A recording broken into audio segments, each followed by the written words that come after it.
If you list the things that break the fast, there are approximately 10 different things which break the fast, and you can categorize them into two categories. The first category is that which breaks the fast when we take it inside the body.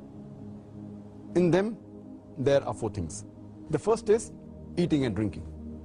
Second is anything that falls in the same category as eating or drinking.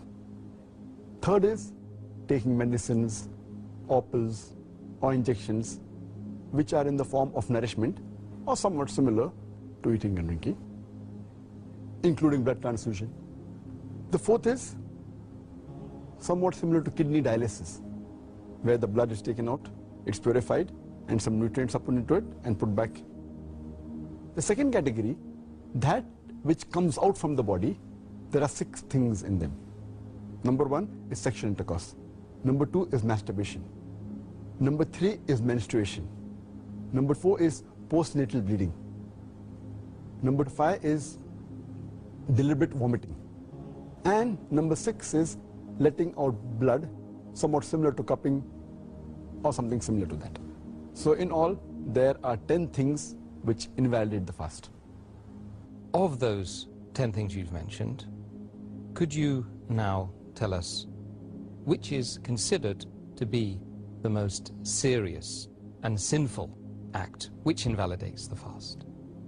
The act which is the most sinful and most serious amongst all of them which invalidates the fast, it is sexual intercourse. That when you have sexual intercourse and when the two private parts meet, then your fast is invalidated, whether ejaculation takes place or not.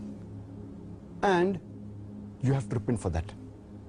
You have to complete the fast for that day, and you have to make it up later, and you have to pay a penalty, that's kafara. According to the Sahih Hadith, in which a beloved Prophet said, it's mentioned in Sahih Bukhari, volume number 3, in the book of fasting, Hadith number 1936, where a man comes to the Prophet and says that I am ruined. Oh Prophet, I am ruined. The Prophet says, what is the matter? The man says, I had sex with my wife while I was fasting.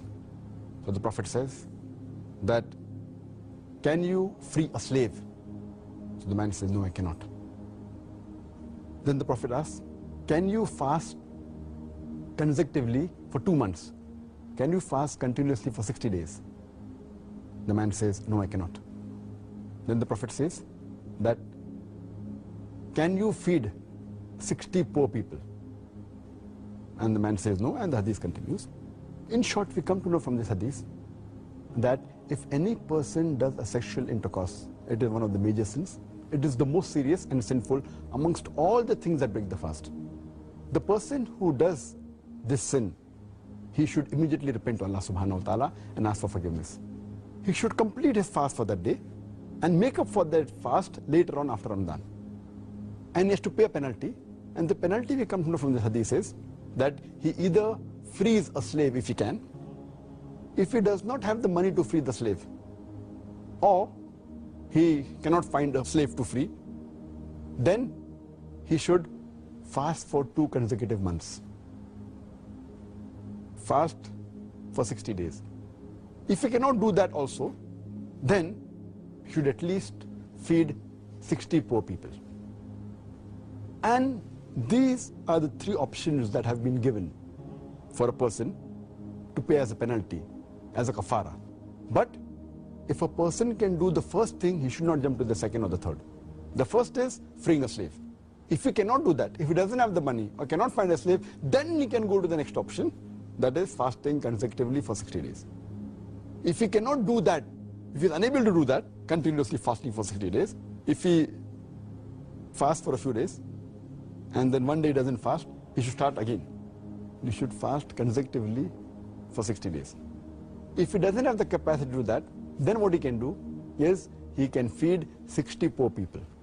And each poor person should be fed with approximately half sa. Each sa is equal to 3 handfuls of outstretched hand of wheat. So half sa per person, or the food that is there of the land.